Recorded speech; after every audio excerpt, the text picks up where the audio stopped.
Neighbourhood centres across the state say they've been seeing huge leaps in demand as cost of living pressures and the housing crisis bite harder. And now they're calling for the state government to increase their funding, saying the state is underserved, and 27 of this state's 155 neighbourhood centres receive no government funding at all. Tomas Passeggi is the manager of Caloundra Neighbourhood Centre and Baringa Community Centre. Good morning. Hey Farah, thanks for having me and happy Neighbourhood Centre Week to you. Absolutely. How much increase in demand are Sunshine Coast neighbourhood centres seeing?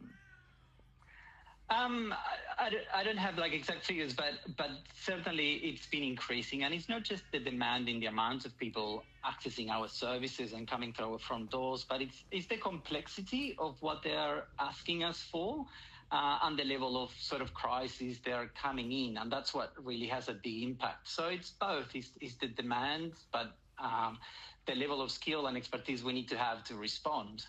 What sort of people are you seeing turning up at your centres? Look, traditionally neighbourhood centres have always been a space for sort of social connection and gathering and a little bit of support, but we're certainly seeing people coming in crisis very often, and that could be homelessness, and housing is clearly huge, but also, domestic violence, it's massive, and we are responding more and more to people that are perhaps not escaping immediate domestic violence, although we do see that, but people that are in that transitional places and that they come to us perhaps because we are a very welcoming space. We are one of the few social services left that we just have a front door and an open door where we have no sort of criteria or eligibility to access our services.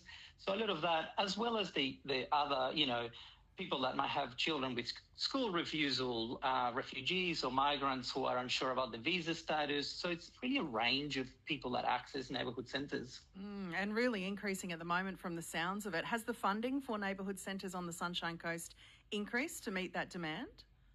So all neighbourhood centres that are funded by the Queensland government get a base funding, right? So the 125 that you mentioned, we all get the same base funding, and that was increased in 2022. But it hasn't sort of increased since then. But clearly the demand across Queensland is growing, and particularly for us and anywhere in southeast Queensland, which is one of the fastest growing regions in Australia, it doesn't sort of match the pace of growth, of population growth.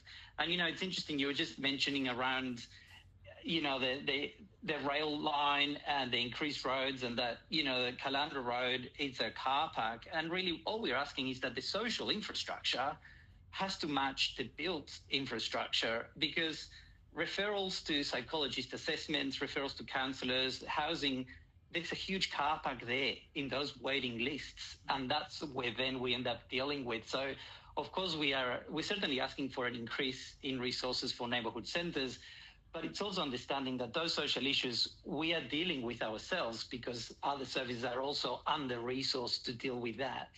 And when there's this gap between what's being provided and also what's being funded as well, what does that mean for people in need that are coming to their local neighbourhood centre for help? Are you having to turn people away?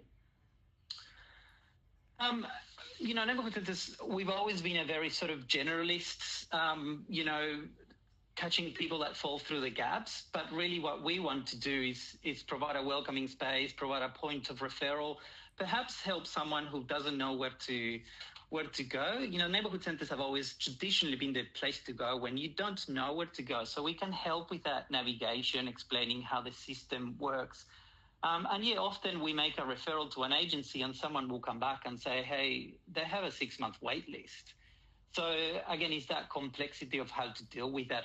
The funding we receive, like the core funding to manage a neighbourhood centre, doesn't really allow us to provide those services, but most neighbourhood centres have a funding mix that we do receive funding from different programs, and we try to do what we can. But often we just have to say there's nothing we can do, but we can still provide a place of connection and gathering.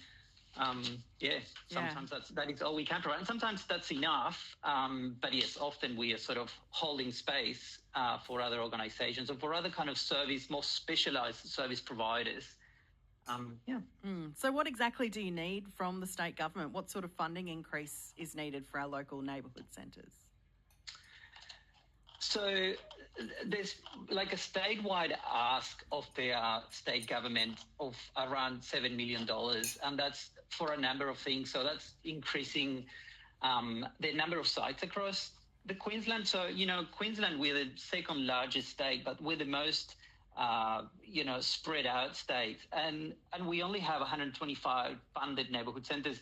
In Victoria, there's 400 state-funded neighbourhood centres.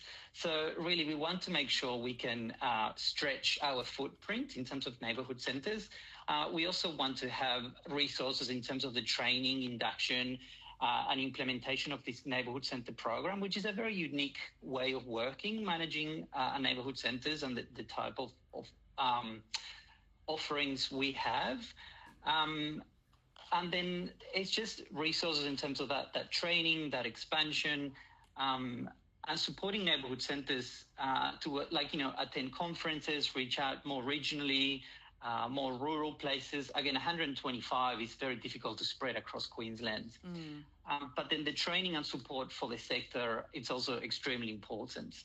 Yeah, absolutely. Well, it's good to shine a light on this morning, and we'll see, I guess, what the state government comes to with the party. Tomas, thank you so much for the chat this morning. Thanks for the opportunity, Sarah.